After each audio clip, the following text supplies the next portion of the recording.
Welcome, everyone. I'm Bob Wendelgass. I'm the president and CEO of Clean Water Action. Been with Clean Water Action for a long time, about 24 years, and in this capacity for about 7. Want to thank you all for coming today to help us celebrate the life and the legacy of our friend, colleague, mentor, family member, Dave Zwick. Many of us knew Dave in different ways, and I learned from going to the memorial service in Minneapolis that I only knew a little piece of his life. And I think one of the nice things about this occasion, frankly, will be it gives us all the opportunity to put a bunch of the pieces together that we didn't know. And the one thing I've learned is I thought Dave did great things from what I knew about him, and the more I've learned about him and the more pieces of his life and his work that I have learned about, the more I've come to appreciate his importance to the environmental community and to the broader progressive community in the US over the past 40 to 50 years. I want to take a couple seconds to just do some thank yous. This event is sponsored by Clean Water Action, by Friends of the Earth, and by the Center for the Study of Responsive Law. And I want to just thank the folks who put it together. From Clean Water Action, Lynn Thorp, Andrea Herman, and John Scott primarily, but a number of other staff helped. From Friends of the Earth, Julie Dyer and Eric Pica, and John Richard from the Center for the Study of Responsive Law. And a special thanks to David's family for supporting the event and for joining us today. We've got a number of people who will be making some short remarks today, and then we hope to have some time, depending on how long the speakers go, for an opportunity for folks in the audience to share some recollections and thoughts about Dave as well. And then there'll be a reception afterwards where we can share some food and beverages and more recollections and thoughts and remembrances of Dave.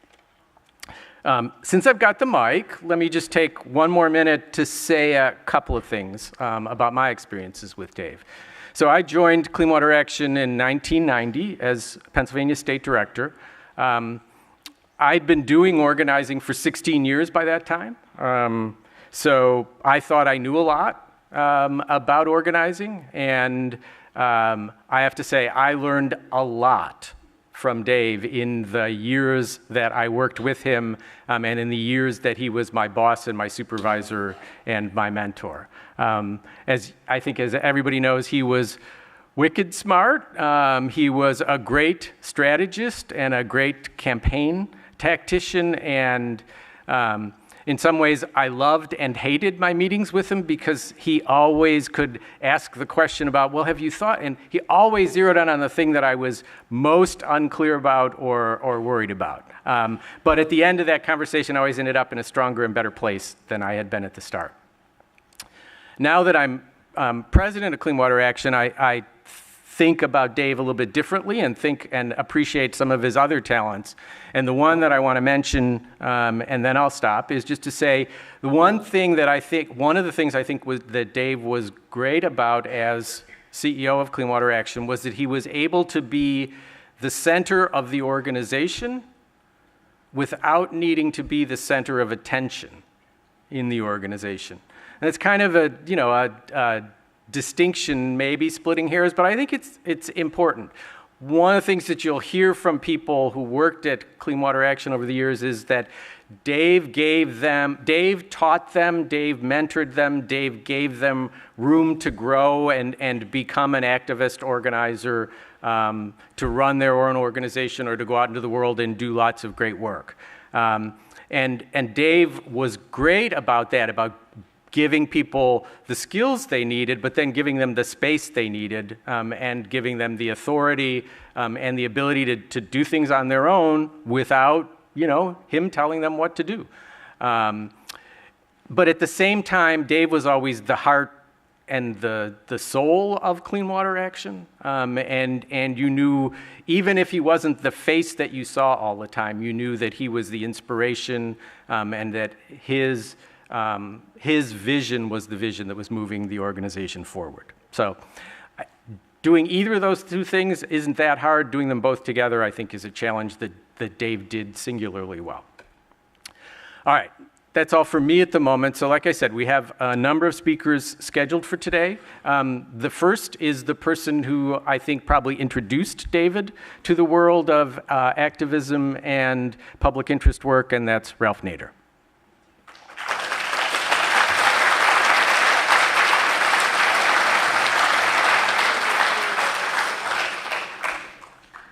Thank you very much, Bob. And our condolences go out to Dave's children,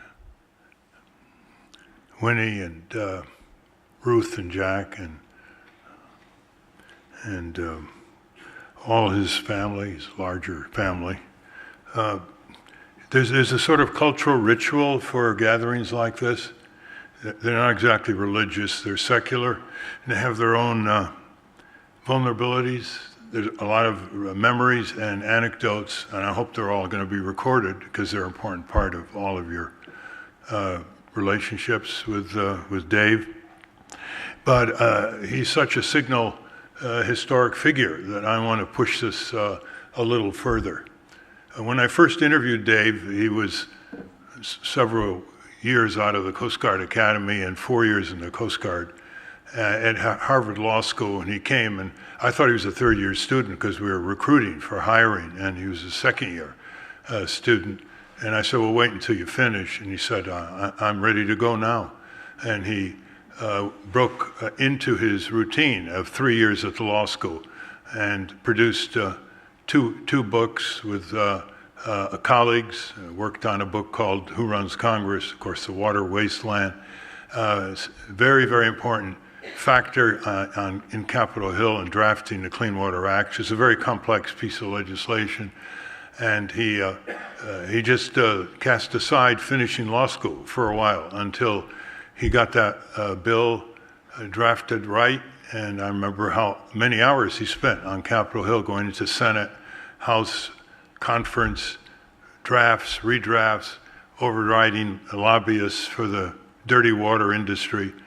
And it was quite impressive to watch. So I knew he was a leader the minute I interviewed him, because I would ask him certain questions, and he had these deep brown eyes, and he'd say, yeah. Yeah.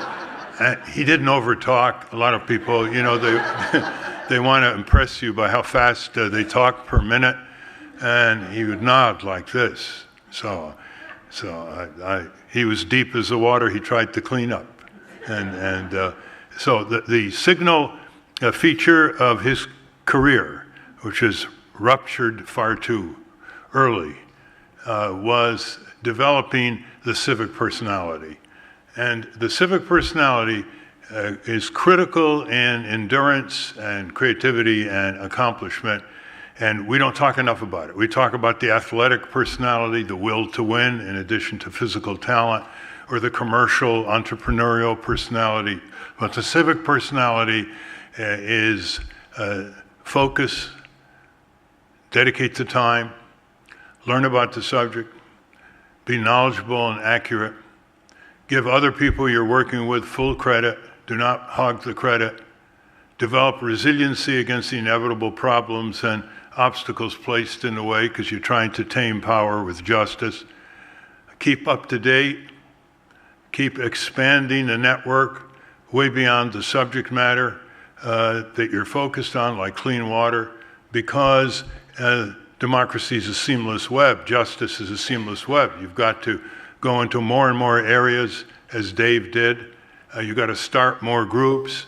You don't have a national environmental group that doesn't have any local support that outsources its fundraising to professional letter writers. You are constantly in touch with the grassroots.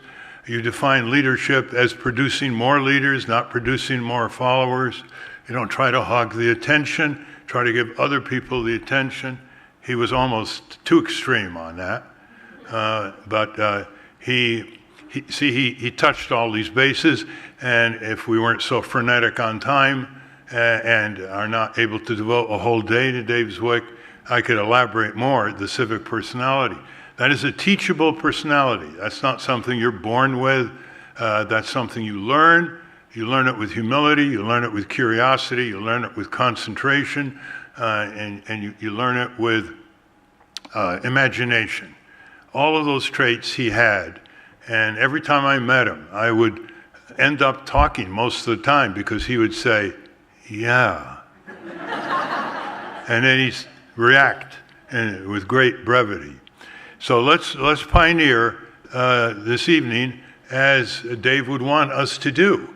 I don't think Dave, I think he'd be a little embarrassed if he was here today and he heard all the deja vus, all the past memories and achievements. And those are very important to motivate young people and get them off their cell phone and text messaging and onto the ground, as Clean Water Action keeps trying to do. And so I have two suggestions. One is there are a lot of PhDs in history, they can't find jobs. We need to start a whole series of civic biographies that turn into books and other teaching materials. And so we lost Clarence Ditlow, the great leader of Center for Auto Safety, over a year ago. We've lost Dave Zwick. We need books entitled Dave Zwick and His Times, and Clarence Ditlow and His Times. And we got to connect with professors of history who are trying to find placement for their doctorate candidates to do their doctorate PhD thesis and get it published. And I've spoken with Paul Sabin, who's a professor, just got tenure at Yale at the Department of History, very much interested in writing about the civic movement and this kind of proposal. So if anybody's interested here in the audience, I know there's always rich people in every audience of this size, you can help get that underway. Dead money is dead money. Live money has legacy, it has motivation, it finds new people, it projects higher and higher arcs for our struggle for democracy, peace, and justice. And the second idea is to come off the Callaway Award that my sister Claire gives every year for moral courage here at Carnegie, and to recognize people who are really up against it. They've taken on big corporations, government agencies, have been subjected to surveillance, to blacklisting, to loss of their ability to earn a livelihood back home. And this award tends to give them recognition, a backbone of support and awareness here in Washington. So I want to propose as a supplement to the David Zwick Fund, because it would feed in to this David Zwick Fund, a David Zwick Award in the area that he spent his lifetime working, dealing with that great element on Earth, which is the water, and they're not making any more of them. And they're under, whether it's the oceans or the rivers or the streams or the lakes or the estuaries or drinking water supplies, these are crises, enormous crises. And out of contaminated water, millions of people, especially little children, die every year.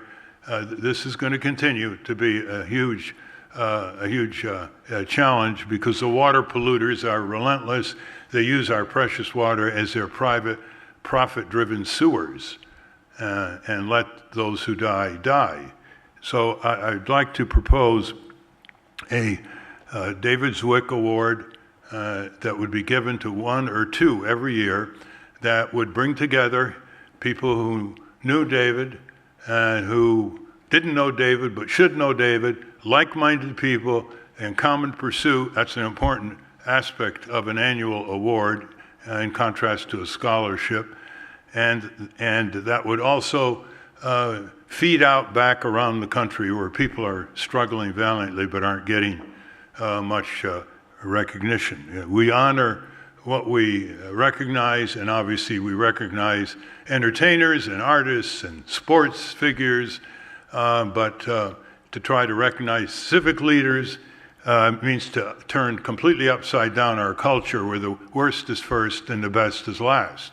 And we have to make the best first and the worst last. Look at our political system as evidence of that little phrase I just narrated.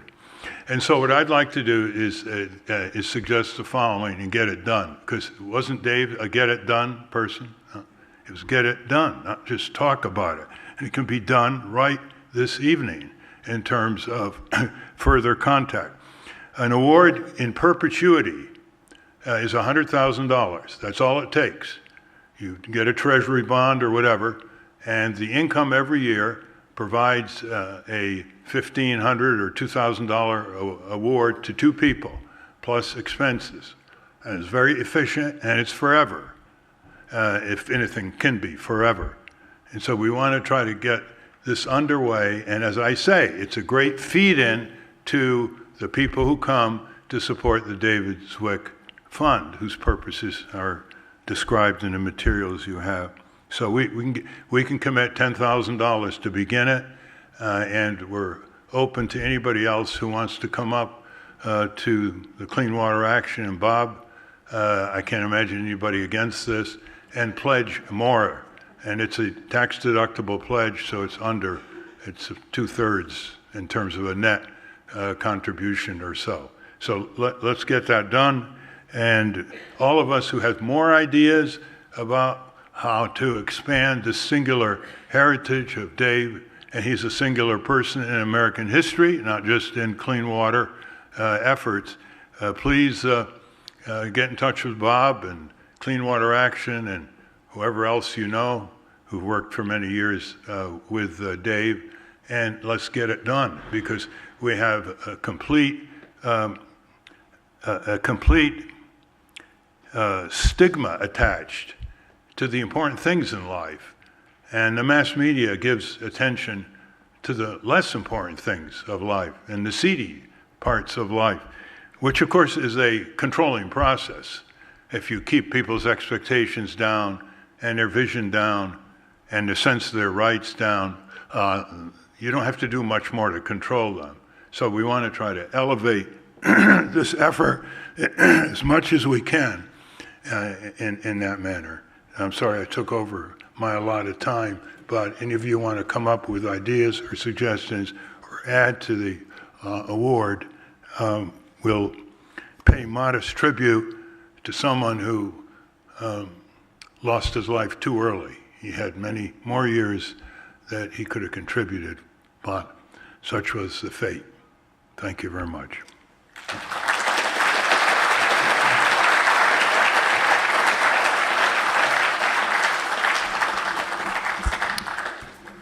Thank you, Ralph. And certainly we'll have plenty of time after the presentations, the conversation is done, and in the reception to talk a little bit further, and to for people who are interested in making pledges to come see me. Second speaker is Lynn Thorp from Clean Water Action.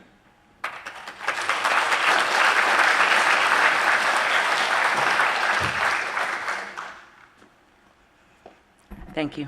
Thank you, Ralph. It's an honor to follow you. Good afternoon. I'm Lynn Thorp. I'm National Campaigns Director for Clean Water Action. All of you who know David have probably experienced that thing where, you know, he could usually be brief, but when he wanted you to do something, there was sometimes a need for a exhaustive introduction and somewhat of a filibuster where you weren't quite sure what he wanted, but at some point you were willing to say yes, just to get him to stop. And I started at Clean Water in 1999 after a lengthy phone interview process with David involving at least a dozen phone calls over several months. And at some point I consulted my friend Rick Hind. He is a Clean Water Action alum who can't be here today. He's out of town. Was a good friend of mine and colleague at my prior job at Greenpeace. And since he's not here, I feel free to paraphrase a little bit of what he said. And what he said was, you know, everybody's going to tell you that David's brilliant, and he's determined, and he's hardworking. The thing you might not hear is he's really also kind of sweet. And I wasn't quite sure what Rick meant by that.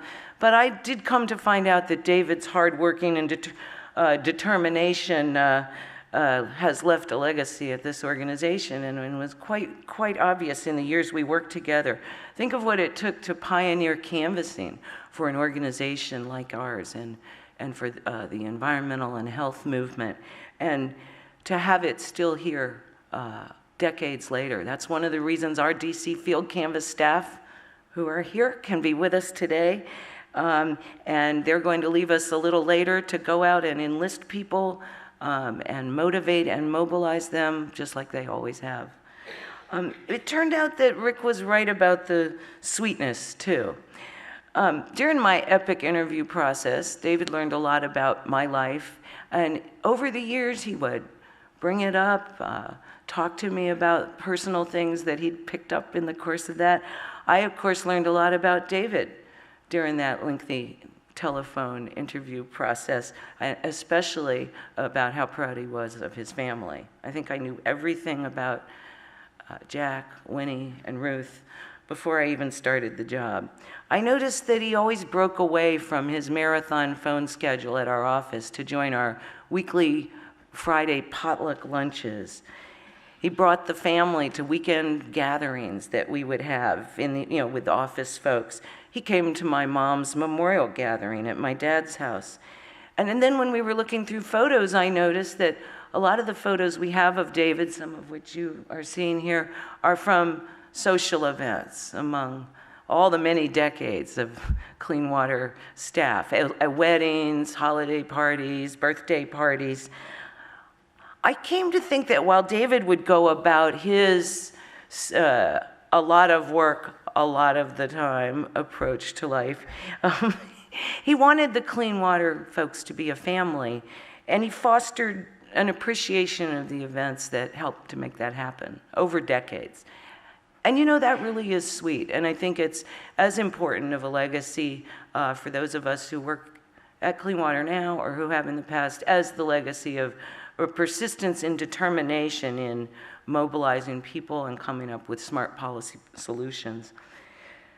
You can see his smarts, his persistence, his hard work, and indeed his sweetness in Clean Water Action's unique structure and in the big vision that motivates our work. I interviewed with other places back then, and I came away with a few other job offers.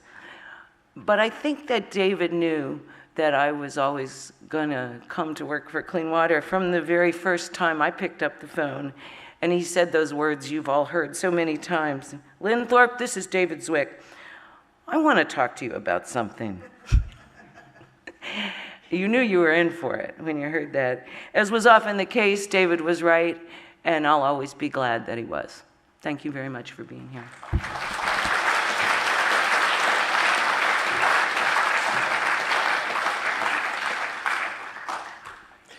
Next is Brent Blackwelder.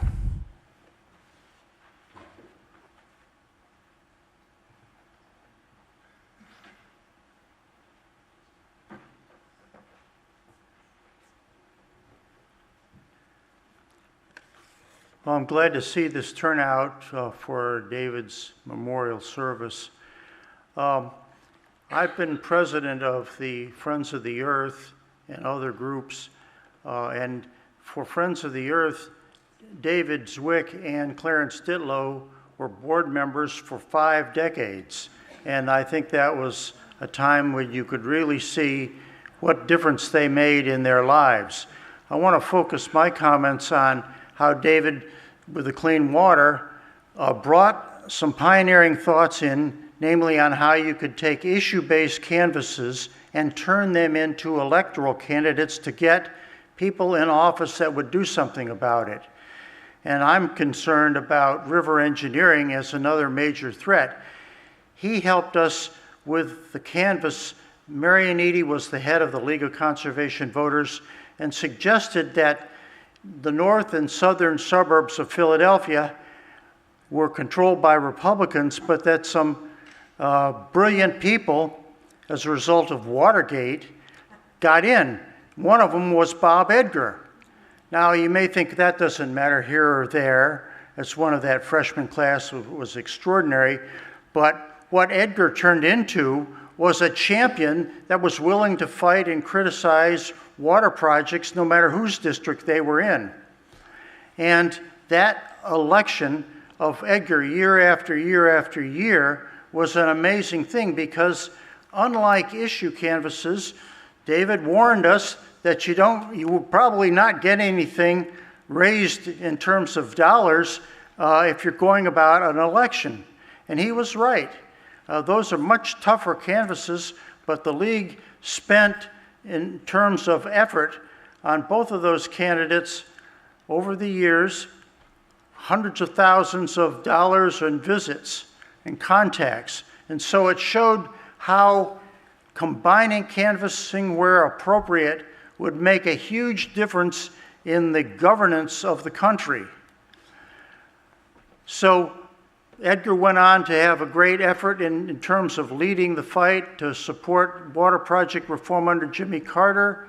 And Kosmeyer went on to lead the fights for scenic rivers on the Delaware and became administrator of the EPA region embracing Philadelphia and the Middle Atlantic.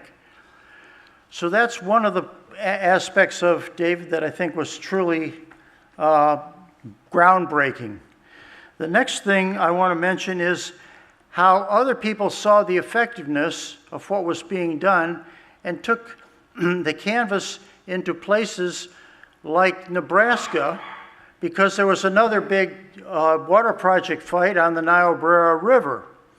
And how could you influence the Nebraska delegation? Well, they were used to, in places like Congressman Beeryder's office, of getting the spring mailing and alert from the Sierra Club, and they could identify it, and they say, well, that's not going to be a big problem for us. We'll just go ahead and do what we want to do. But then this canvas came along and went out to talk to people that normally never write to Congress.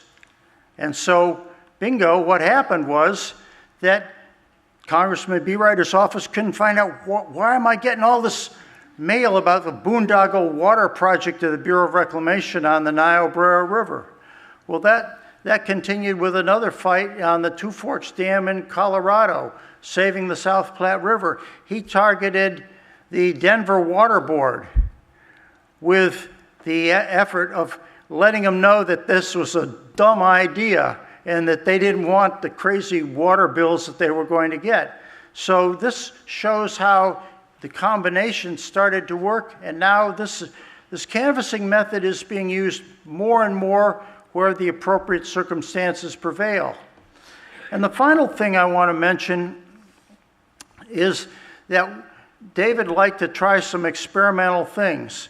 And New Jersey, as we probably know from this last election, is an off-year election state, as is Virginia. Well, with the canvases located in Philadelphia, right next to the New Jersey border, David said we ought to see what could be done on an off-year election. And an off-year election, you didn't have the federal representatives up.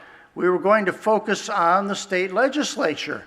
And a lot of us were a bit skeptical, but he made the case that these people are relatively anonymous. An average citizen will know the U.S. senator, the governor, and so forth, maybe their congressman.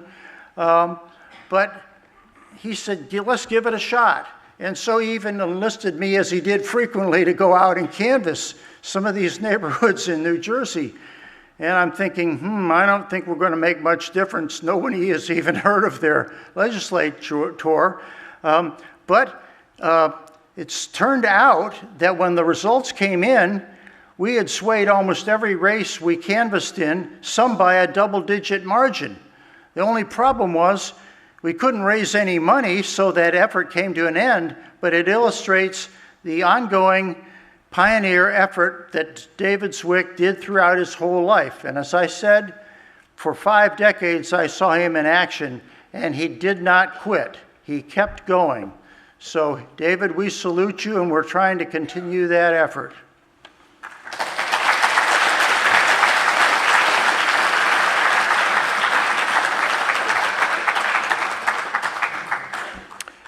Next is Meg Keydel.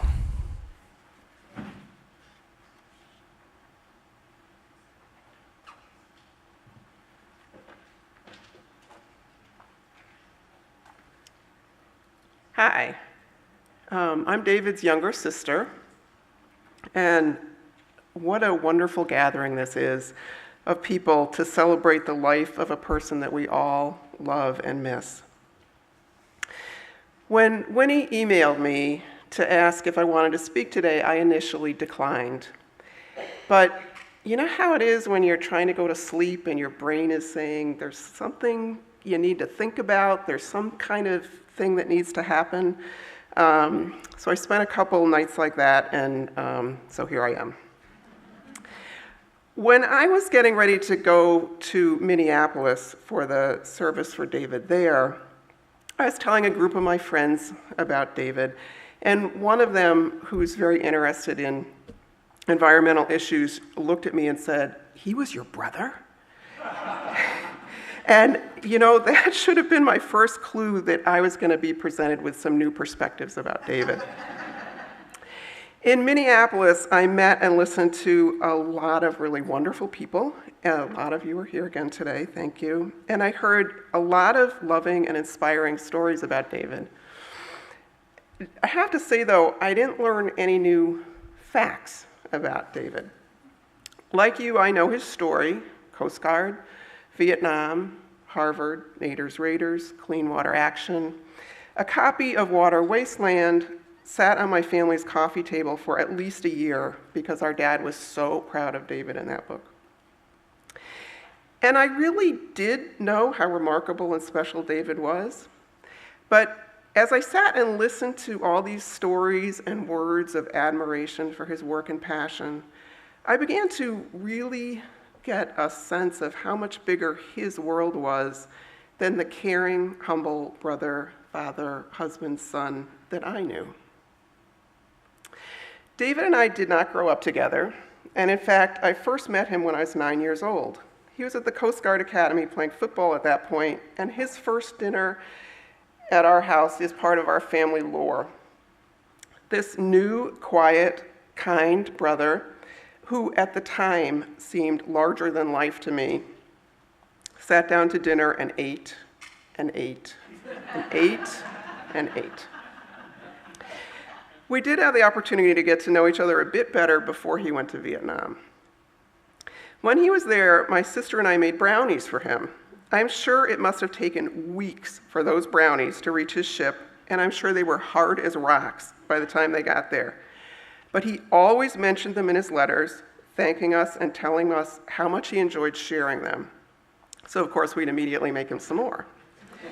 And if there's anyone out here who was on that boat and can tell me what really happened to those brownies, because I'm thinking it was target practice myself, but tell me. David also wrote to us and told us that all the other men had pinup girls' pictures in the back of in their locker doors, but that the only pictures he had in his locker door were our school pictures. Again, any inside truth? Let me know. I'm telling you these stories because I have come to understand that while he was out doing truly remarkable things, David was always, always thinking of others and quietly caring for them, which is also truly remarkable. When my daughter was in 5th grade, all the students had to present the story of their family to the class. Her turn was coming up, and she was concerned because all the students had included stories about fathers or grandfathers who had fought in a war, and this was not part of her family history. I reminded her that Uncle David had served in Vietnam, and I explained that he was extra brave because he had thrown his war medals over the fence of the White House in protest. She called him on the phone, and he spoke with her for 45 minutes. David didn't talk much about Vietnam, at least to me, but he gave her the gift of time and stories I had never heard. He explained to her that he did march that day, but he didn't have his medals with him, and he was glad that he had not thrown them over the wall. He explained to her that he was very proud of what he had done in the service, and he wanted his kids, who were really pretty little at that point, to have those medals when they got older. And he also explained to her in a way that she could understand that he had come to realize that it was not a good war and that he was also proud of protesting it. At the end of their conversation, I got back on the phone with him and thanked him. I told him, you know, David, Elena is exactly the same age I was when you went to Vietnam.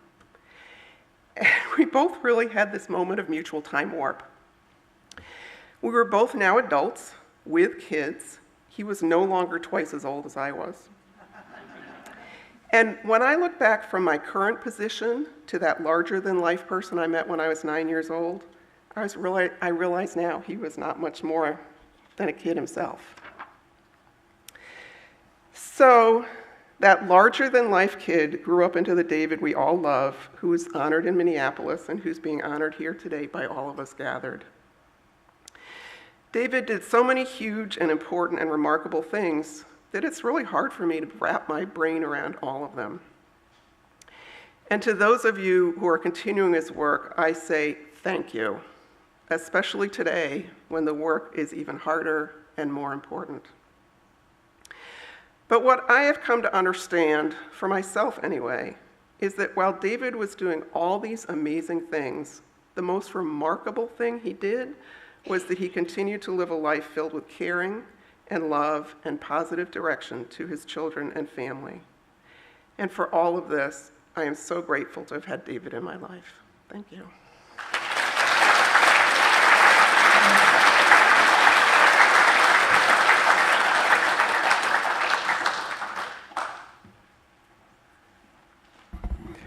Marcy Benstock is next.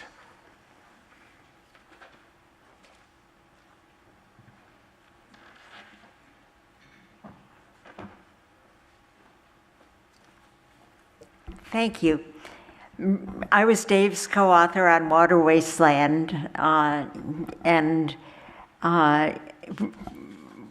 met him in 1969 when the Center for Study of Responsive Law assigned me to help him for 3 months on a book project that took 16.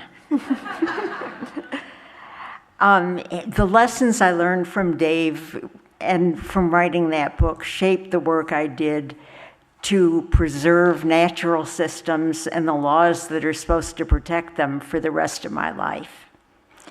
Dave worked so hard back then. He slept 4 hours a night in a chair in the center's office. Every morning, I'd come in and his yellow legal pads would be filled with pages and pages of new notes. Events kept changing and making parts of what the Nader's Raiders the summer before had written obsolete. Ralph kept pressing to get that book out. With Dave's brilliant mind, he could have just winged it, but he didn't. His commitment to correcting and updating material was worth it.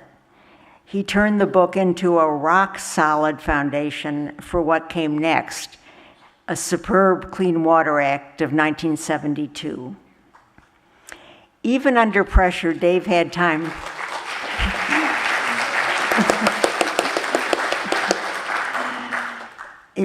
Even under pressure, Dave had time to laugh. One of the few things I remember from that time is when we were writing a chapter in the book on detergents. I would do imitations of deep-throated ad men pitching detergents on TV, and Dave would laugh his head off. One of the most important lessons Dave in the book taught me was that environmental laws are rarely upheld or enforced in the absence of informed, sustained citizen pressure. But Water Wasteland offered other lessons, too, that resonate today. For example, the book came down hard on the kinds of Orwellian language, misleading spin, and fraudulent concepts still used to market bad policies. Water Wasteland also criticized consensus, quote, or partnership government models that gave regulated entities special access to decision makers while shutting ordinary citizens out for the purpose of delivering environmentally destructive policies.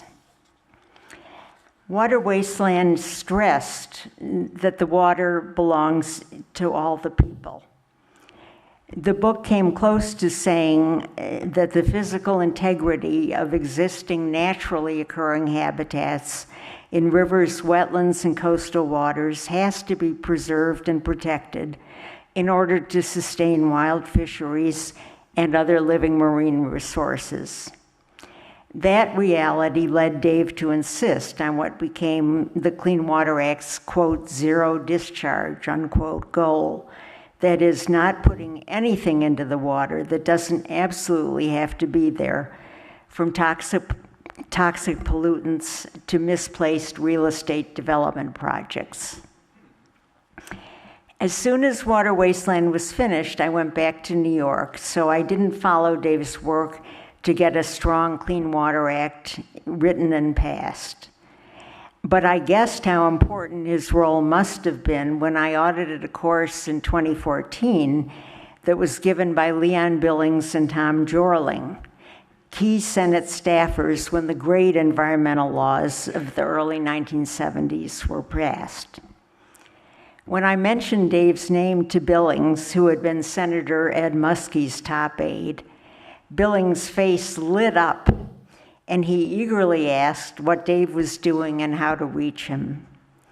Billings had clearly considered Dave an incredibly effective colleague and ally in writing a great law, even when, or especially when, Dave publicly criticized Billings' boss.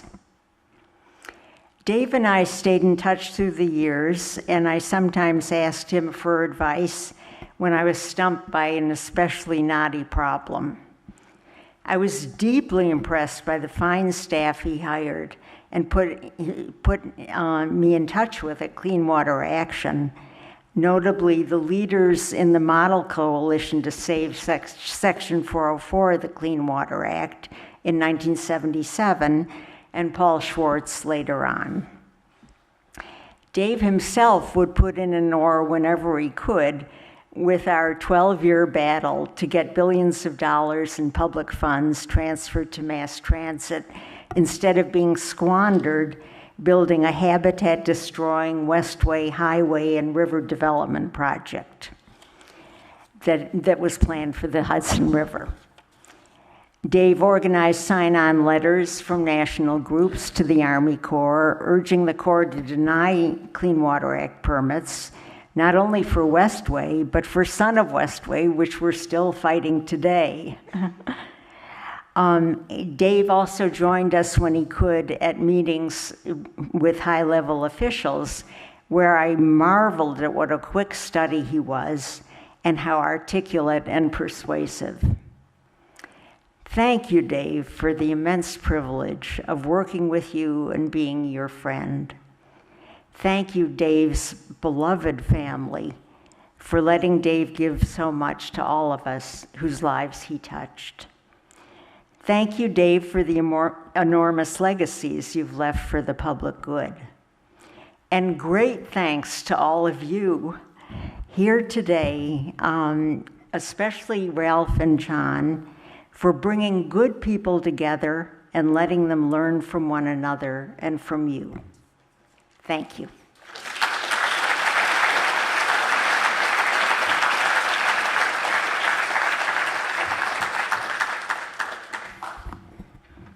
Bob Harris.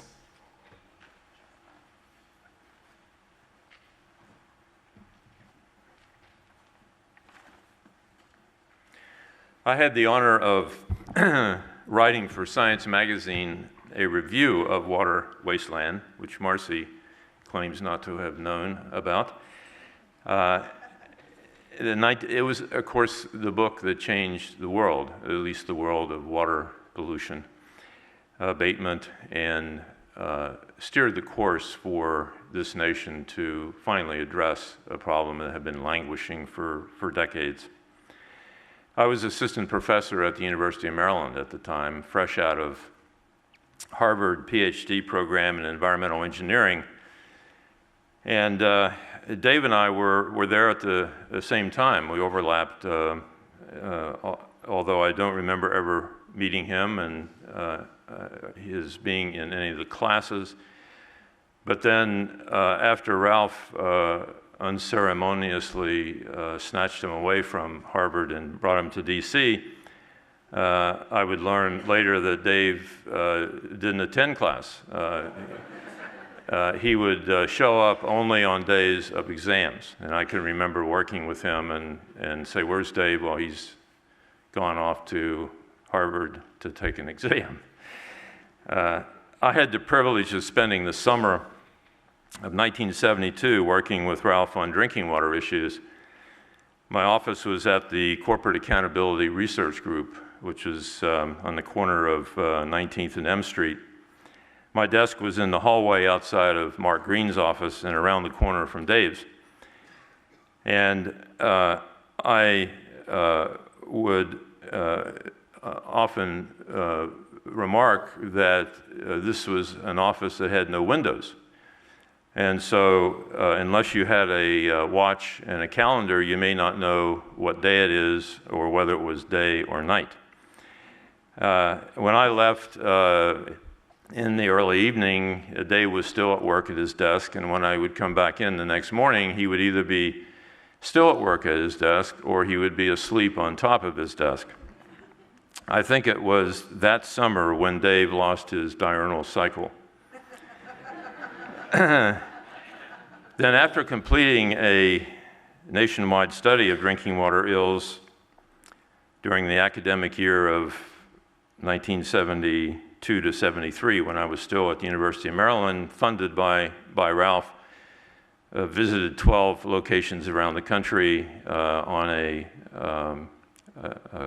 grant from Ralph of $2,000, which paid for the airfare and hotel and all expenses visiting 12 locations around the country. I mean, think about that. Although there has been inflation, so I guess we could say it would be a little bit more now.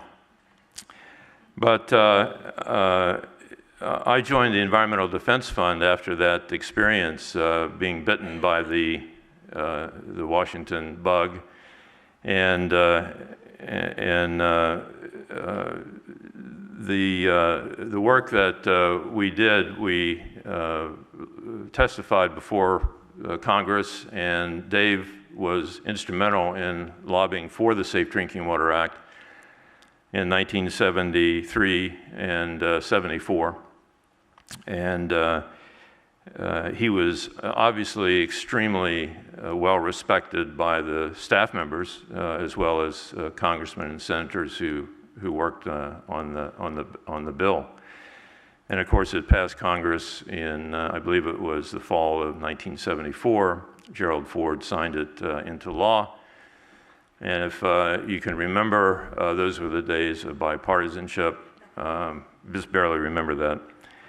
At that time in my life, I was fairly young and naive engineer who had no belief or expectation that I could exert significant influence on or responsibility for public policy outside the voting booth. Ralph in general, and Dave specifically on water pollution issues, made it clear this was not true, not only for me, but for countless other public citizens. So thank you, Ralph, and especially thank you, Dave, for giving us all courage to believe that a successful democracy means more than the obligation to vote. Although Dave and I did not formally work together after the 1970s, he remained a friend and an inspiration and role model to me and countless other ordinary citizens who want their country to be egalitarian, compassionate, and responsive to all of its citizens. Thank you.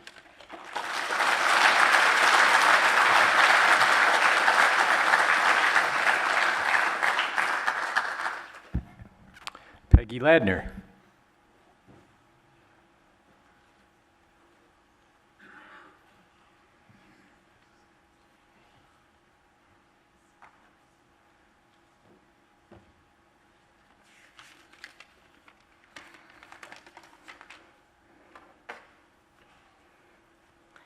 I answered an activist ad for Clean Water Action.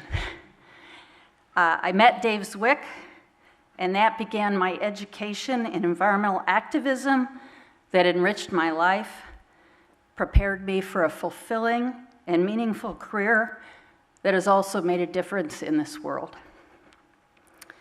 David introduced me to door-to-door canvassing, fundraising, grassroots organizing, the inside world of politics, and an amazing group of people who taught me so much. When I started in the mid to late 70s, I was right out of school, young and terribly naive. He was incredibly patient and wise. Any other person, I'm sure, would have fired me for forgetting for the umpteenth time to place the activist ad in the Washington Post. When I wanted to go directly from being a field canvasser to a canvas director, he patiently explained the benefit of learning to be a field manager first. He gave me many opportunities. It was interesting to hear Brent talk about the League of Conservation Voters. Dave introduced me to Marion Eady. I had an opportunity to help the organization establish Citizens Campaigns, Inc., and to set up the first field canvas and field office for the League of Conservation Voters, which ended up resulting in the election of Bob Edgar. He advised me on my choice of graduate school program, assuring me that going to public policy school was a complete waste of time, so I did not. Afterwards, he recruited me to come back to my roots and establish the first Midwest office for Clean Water Action in Minneapolis. He guided me through that whole process of establishing new relationships, representing the organization, and developing our local programs. He made visits to Minnesota, and in fact, when I got married, I looked back at the back of the church, and in came David partway through the ceremony, which was pretty cool. He visited one time during a staff retreat that we held at St. Croix State Park, and he told me that he thought the mosquitoes were worse than they were in Vietnam. We still think of them as our state bird. Anyway, eventually, I left Clean Water Action, and he moved to Minnesota, and our paths crossed occasionally. I went to him for advice occasionally, including just a few years ago, and he was helpful as always. So I just want to say to all of his family, his friends, his admirers, I'm sorry for your loss and my loss, and I know you join me in thanking Dave for being part of our lives. Thank you.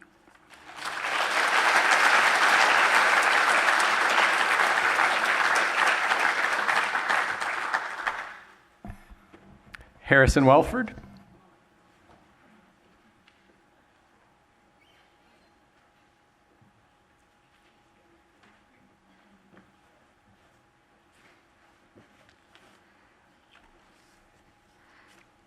It's an honor to be here.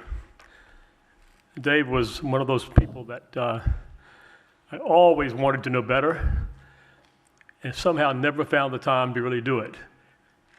Watching all of this, hearing all of this makes me feel even more a sense of missed opportunity because he really was an extraordinary person.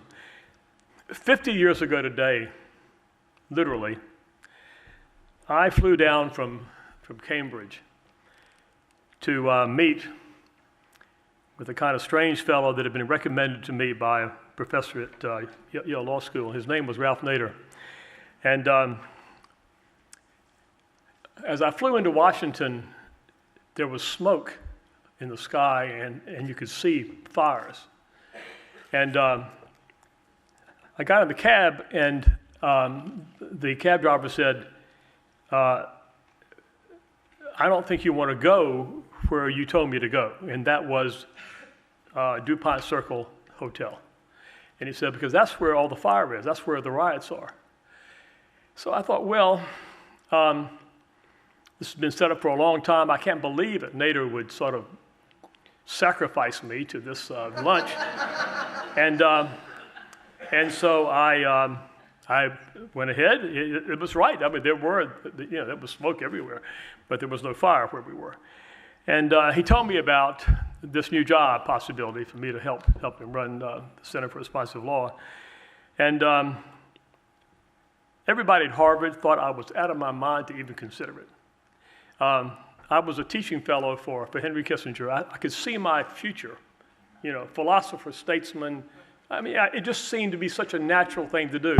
There's a little problem, though, in that I was out there campaigning for people that, let us say, their values were not compatible with where I thought Kissinger was going. I just couldn't do it. I just couldn't see myself making that my career choice. So why would I take the chance on Nader? Well, there's a reason, I think. And I just found something today as I thought about this talk. And I'm going to read it to you briefly so you'll understand what was going through my mind about this. This is by Nicholas von Hoffman. There is one man in public life who is clean enough, who has stature enough to restore respect for politics and public office. And that's Ralph Nader, the one person who is admired even when he is disagreed with. There is no man who could be elected to the presidency who knows more about how the United States government works on every level. He has fought it and studied it through nearly every department and agency as no other political figure in our time. Not only is his knowledge unique, but he has trained scores of men and women who could be brought into a Nader administration to help run it. Nobody else can attract that kind of talent. Well, Ralph could attract that kind of talent. We've seen it today. We've heard about it today. We had the most amazing cornucopia of skills at our doorstep. At the second year that we had the center, we had these summer intern programs, and 20% of the student body of Harvard Law School applied for those interns. I mean, now you can imagine that everybody would be going to Wall Street, but it had that kind of cachet and interest. Now, I thought, well, clean air is interesting and clean water is sexy. Ralph said, no, I really would like for you to work on meat inspection. And he said, in particular, I want you to work on the hot dog. And this is true, honest to God truth. And it turned out that the hot dog had taken a sad detour from respectability. The fat content had gone from 19% to 28% in the previous 4 or 5 years. The American Heart Administration was horrified about it, and so I did research like we do. Got a group of people together who knew about hot dogs, and I found out something very interesting about them. There wasn't much meat in hot dogs. It had, and I'm going to read this because I can't remember all the details, but when we were looking at what was in the hot dog, we found that basically it was, as we called it, the friendly Frank, had become a dumping ground for lips, snouts, spleens, salivary glands, and other delicacies from the offal room. That's O-F-F-A-L. So I wrote an article called What's in a Hot Dog, or Ain't It Awful? And it became an incredibly popular article. People read it all over the place. And it produced all kinds of letters of outrage and congressional hearings and so forth. So that was kind of, that wasn't glamorous like clean water. And so I looked to have some little niche there. And and something came along, and it turned out to be one of the great experiences of my life. And that is that we were told that the Savannah River was being ruined by the paper mills. And so I asked Jim Fowlers to work with me, and we went down, and his wife Debbie came along as well. And we did an investigation working under the guidance of Dave. What's wrong with the Savannah River and what can be done about it? And so Fowlers had the idea, let's write an obituary of the river as if it was a person who died. That turned out to be a very clever approach, to all of that. And we did write a book called The Water Lords, which is still a great book. And that led to an investigation of water pollution in that whole area down there south of Savannah that was featured on 60 Minutes. And we had a lot of fun with all of that. But the larger question for me at this stage of the game, trying to make sense of my life and thinking about what makes for an honorable life, you can't get any better than Dave Zwick. And if he were here, I would be talking to him because for a number of years now, my primary professional focus has been on basically clean energy writ large. But in recent years, I've been looking at one very, very big problem that affects water hugely, and that is, what do we do about municipal waste, poultry waste, plastic waste, et cetera? A huge problem all over the world. And so we've been working on a new technology that will allow us, we think, to clean up that waste and convert it from waste into steam or other valuable commodities. And we've just gotten word today from the Chesapeake Bay Foundation that they want to seriously consider using our technology on poultry waste in the Chesapeake Bay. So anyway, I owe all that inspiration to Dave. I'm very honored and pleased to be here. Thank you very much.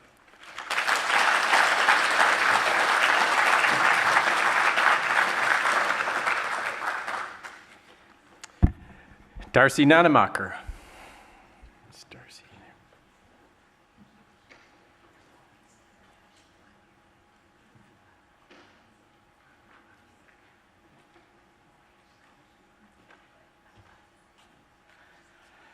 Hello.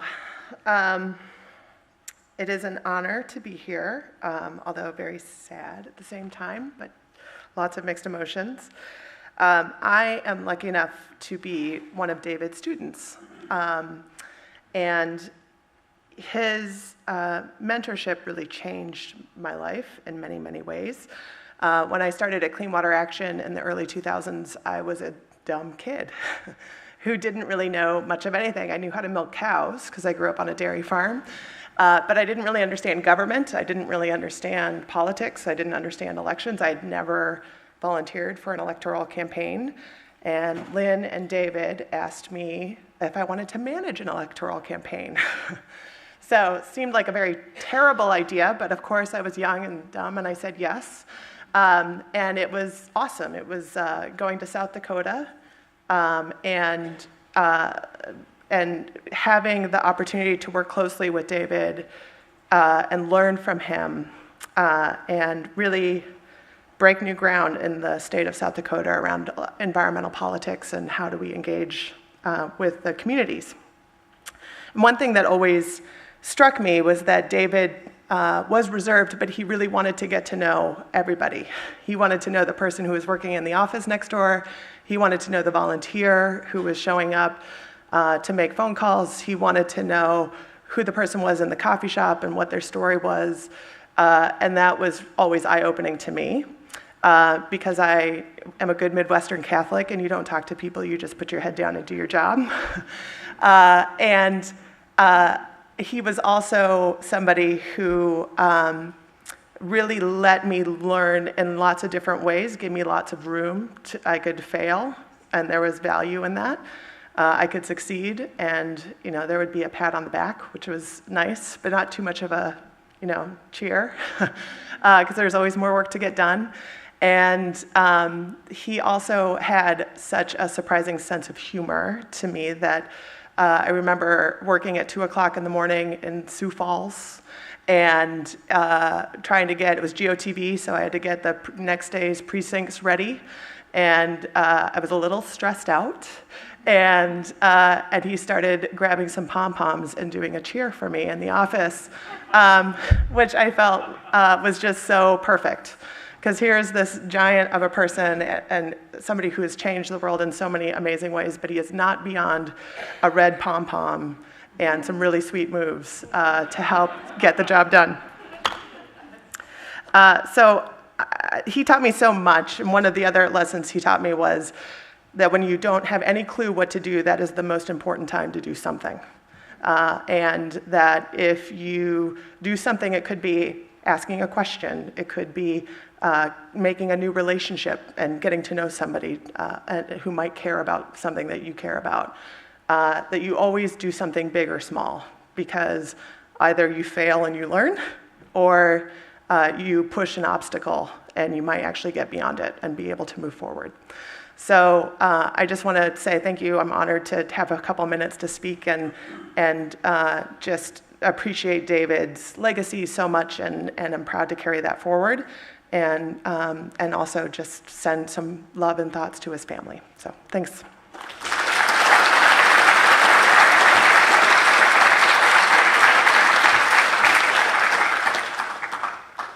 Don't worry, we're working our way through the list. We're getting there. Bob Creamer.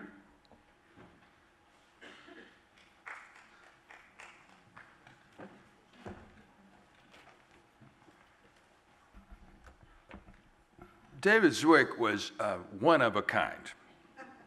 What a guy.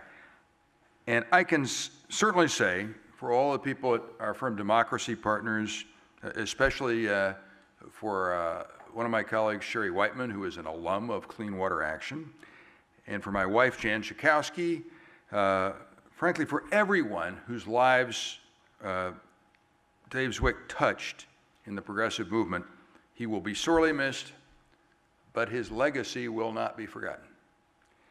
I first met Dave when he visited my apartment in Chicago 44 years ago.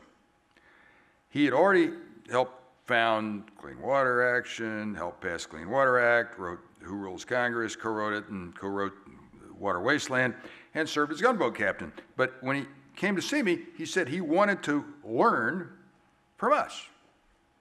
I said, what are you going to learn from us? Look at all you've done. He said, well, I want to learn the kind of organizing that Illinois Public Action Council, which would later be known as Illinois Citizen Action, is still around as a major force in Illinois today, what it was doing. I was just founding Illinois Public Action Council, and he wanted to know all about the organizing I'd learned in my previous assignment, which was Saul Alinsky's last project, the Campaign Against Pollution, subsequently the Citizen Action Program in Chicago. So I hired him to be the first staff of IPAC. His job was to tour the state, engage the interest of grassroots progressive community groups of all sorts in forming a statewide coalition of grassroots progressive organizations. Boy, was he great. Spectacular organizer, great teacher, organized community groups, civic organizations, labor unions, farm organizations. Of course, as I said, he's one of a kind. I think Dave worked a 36-hour day. So periodically, I or one of my other staff would receive a quick check-in call from Dave, say at 3 a.m. Got a minute to talk? No, Dave, it's 3 in the morning. Oh, sorry, he'd say. I have to say, though, that I think the main thing that Dave really wanted to learn from us was about the new door-to-door canvas program that we were developing that allowed us to recruit members and raise money door-to-door. It was pioneered by my former colleague, Mark Anderson. Anderson was a former encyclopedia salesman who thought that he could use door-to-door techniques to raise money for public interest organizations and recruit members. He called me one day when I was still working for CAP to see if, he said, "Do you need some money?" So, well, we worked together on the CAP project and teamed up to found IPAC and also spread the door-to-door canvassing techniques he developed to many organizations such as PERG, Greenpeace, many citizen action organizations, and of course, ultimately, through Dave, to Clean Water Action. Usually, Mark would set up a contract, do a contract with somebody to set up and manage a new canvas operation. Zwick, on the other hand, quietly observed how it was done, and one day said, like this, "I think I can do that." And sometime later, he went back to Clean Water and established the marvelous door-to-door operation that are working hard every night to this day. Mark couldn't be with us in D.C. tonight, but he sent a brief note, a letter, that he asked me to share. Mark writes, "I met Dave in 1974 in Chicago when Bob Kramer hired Dave and I as the #1 organizer for Illinois Public Action. For the next several years, we worked together daily, and as Bob and Dave laid the foundation for this dynamic organization. And for following 2 decades, we had late-night discussions about how we were going to change the world. Exciting times." He goes on, "From the late 60s and the late 70s was a great time for young activists. The country was gripped by massive social unrest, anti-war movement, the women's movement, the free speech movement, environmental movement, Black Power movement, etc. On any given week, we had a menu of demonstrations to attend. We loved demonstrations. After pulling off a good demonstration, the 3 of us would snicker about how much fun it was to stick a thumb in the eye of the guardians of the established order. If we're lucky, Trump will inspire the same passion, and he is." Dave was the most selfless, he writes, "the most selfless, non-parochial, smart, dedicated, and visionary activist I have known. But what I liked about him most was that he kept a sense of humor about everything. We had some great laughs together. I miss him." From Mark Anderson. Well, we all do, Mark. Thanks very much.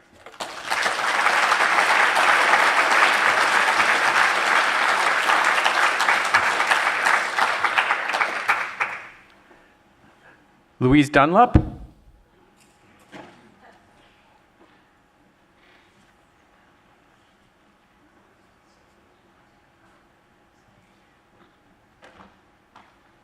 Wow. I wasn't sure I was going to get here. I just drove down from Pennsylvania, 363 miles round trip, and got stuck in traffic, and I thought, oh, this is just going to be terrible if I miss this. And I am really sorry that I have missed all the great speakers ahead of me. I hope this is being taped, not for me, but for Ralph and everybody else who's spoken. And as I listened to the few people I got to hear just now, I mean, just seeing these pictures of Dave just warmed my heart. I first met Dave in 1970. I was Friends of the Earth before co-founding the Environmental Policy Center and an institute on whose boards he served. And I was assigned to, I learned a number of lessons, but I was assigned to work on clean water with Dave for a while, but it turned out there was a strange rotation at that organization at that time where I testified with Dave one week, and then another week I was supposed to work on something else. I thought, this is not a way to get things done. So I ended up working on coal for 45 years. That just the way you gotta really focus. But I'm sure I'm repeating what has gone before me, but among the things I so loved about Dave was the twinkle in his eye, which you can see from childhood, and his sense of humor, of course, and it was always fun when we came upon a really bad obstacle, and he would just sit there and pause and ponder and usually come up with some wonderfully diabolical solution to the problem. I also developed some really bad work habits from Dave, and vicariously my admiration for Ralph and Joan, thinking that the best work gets done at 2 and 3 in the morning, and then you get up at 7 or 8 and keep going, and it's taken me years to try to outgrow the bad habit, which I haven't quite done yet. But Dave was, he was charismatic, he was an inspiration, modest, funny, brilliant, and one of the things I most enjoyed was the way he could decode things. And this is pretty good for a guy who didn't go to class but got a Harvard Law degree. We were testifying before a very grumpy chairman in the House that time when I was testifying with him on behalf of Friends of the Earth on clean water legislation. And Dave had this massively brilliant testimony, and he was getting nowhere with the chairman, nowhere. And finally, Dave paused, and he was quiet, and then he said, well, you put ice in your drinks? And suddenly, he had John Blotnick, the chairman, in the palm of his hand. And the hearing room broke into laughter, and Blotnick was very embarrassed, and that was the beginning, actually, of some very good discussions they ended up having. But for all the preparation, Dave, on the spot, figured out a way to get into this man's head. I'd also like to just say that I am very happy that Lee Lockwood is here today. Lee, would you stand up so people could see you? You are an unsung heroine.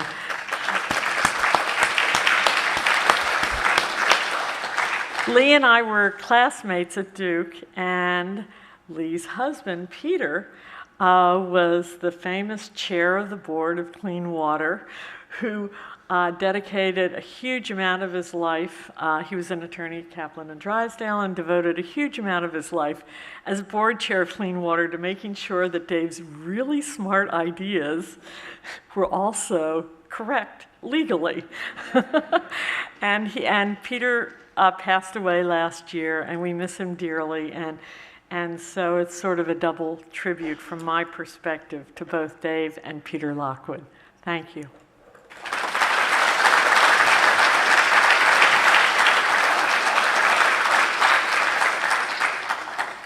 Last but not least, Heather Booth.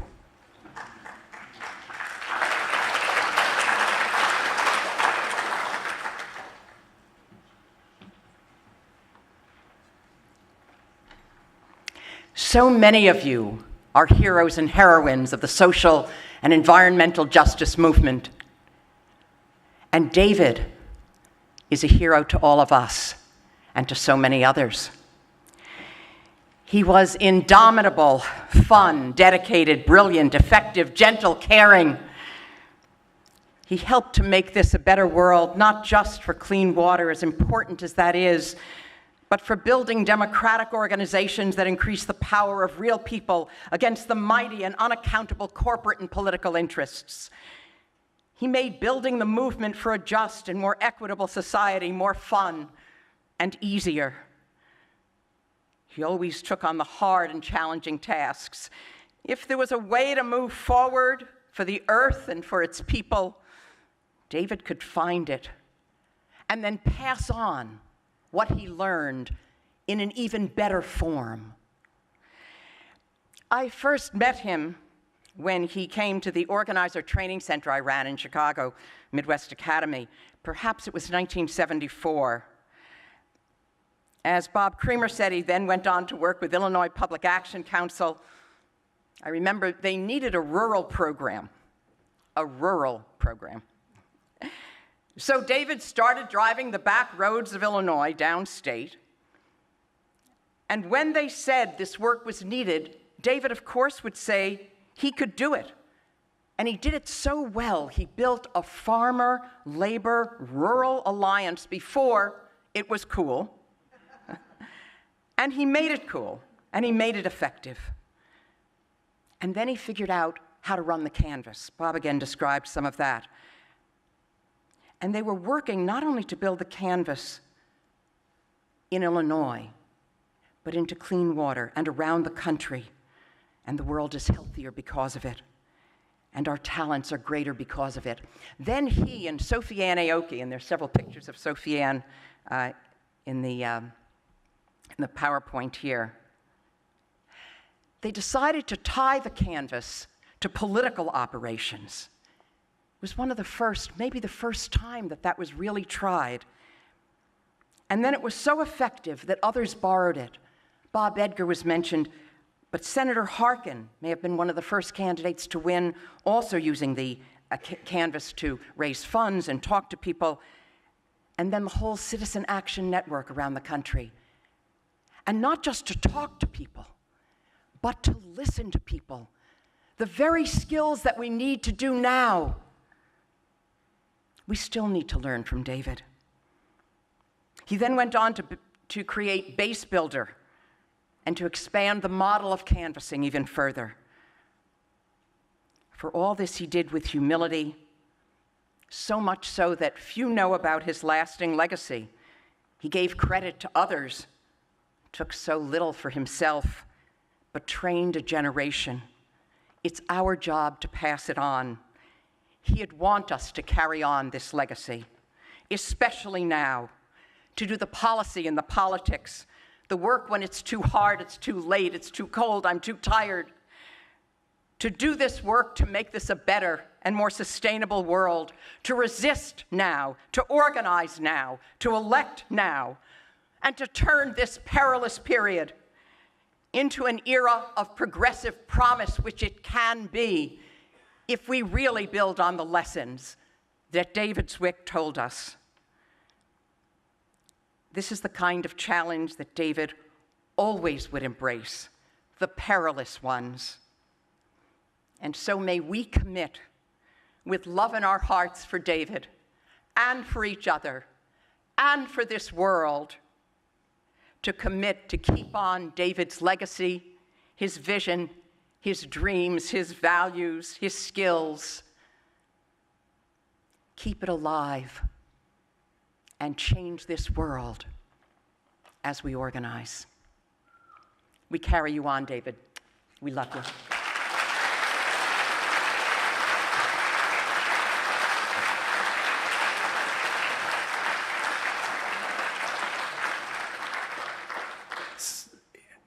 In the interests of time, since I know people have been sitting for a while, we're going to postpone the open mic portion, how about to the reception? And folks can do some chatting there as well.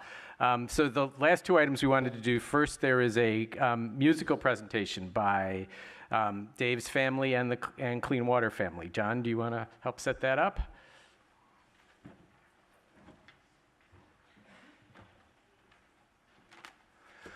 Thank you, Heather, and thank you, Bob. Hi, I'm Gary. And this is John, and we welcome John and Winnie and Susie up. And many people know that among his many talents, David was a musician and believed strongly that it was important for music to be part of our movements. One fun thing, if you look at our three guitars here today, Dave Zwick personally played each one of those guitars at some point. And he was lots of fun to play with. I can still picture him leaning forward and belting out Buddy Holly's It's So Easy. If you can see that Zwick lean, right? And really putting some heart into it. And the song we want to do today is Legacy by Terry Garthwaite. And we wrote a last verse to it to celebrate David's love of organizing. And want to encourage everyone to sing along. And I have one tip to offer as you think about singing, which is we just want to hear your voice. Okay, don't worry about being off key, whatever, just sing out. The song structure is simple. It's a one-line verse and a one-line chorus, and you're going to catch on quickly. And let me get my guitar here, and I'll give us the melody, and then we can get into it.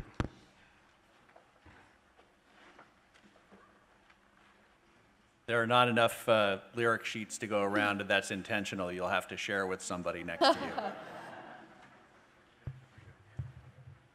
you. I think we learned from David also. So here's how the melody line goes.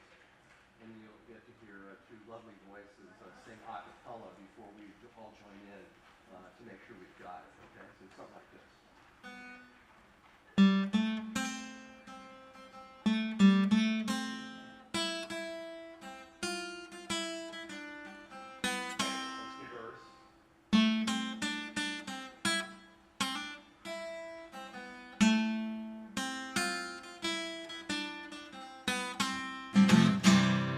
Got it? Okay. Take it away, Winnie.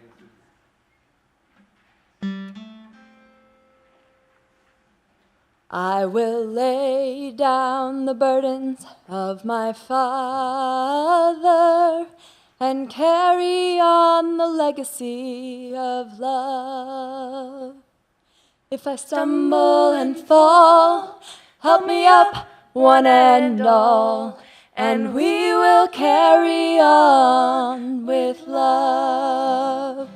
I will sidestep the sorrows of my mother and carry on the legacy of joy. If I stumble and fall, help me up, one and all, and we will carry on with joy. I will understand the anger of my sisters and carry on the legacy of hope. If I stumble and fall, help me up, one and all, and we will carry on with hope. I will let go the ego of my brothers and carry on the legacy of grace. If I stumble and fall, help me up, one and all, and we will carry on with grace. I will honor the intentions of my teachers and carry on the legacy of light. If I stumble and fall, help me up, one and all, and we will carry on with light. I will tend to the nurturing of my children and carry on the legacy of hope. If I stumble and fall, help me up, one and all, and we will carry on with hope. I will listen to the call of my relations and carry on the legacy of life. If I stumble and fall, help me up, one and all, and we will carry on with life. I will join with my brothers and my sisters and carry on the legacy of love. If I stumble and fall, help me up, one and all, and we will carry on with love. I will join with my brothers and my sisters and carry on the legacy of love. If I stumble and fall, help me up, one and all, and we will carry on with love.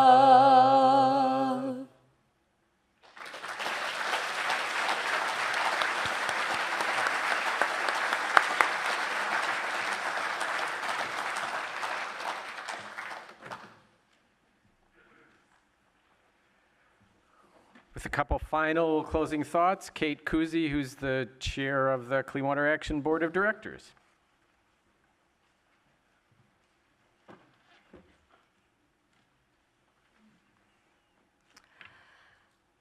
Well, that was a tough act to follow. I answered one of those activist ads in the Washington Post and worked in 1983 and worked in the Canvas. John Scott was my trainer. Got to be Dave Zwick's assistant, which was the job of being a jack of all trades, but mostly what I remember is getting up at 3 o'clock in the morning and help put together a grant proposal that was due the next day. I thank everyone for coming. It means so much to Clean Water and the other sponsors to hear the heartfelt tributes to David's life and work. His legacy continues not only in the body of the legislation and coalition building that still operate and affect us all today, but also in all the people he inspired to carry on the work of progress and change. Thank you very much.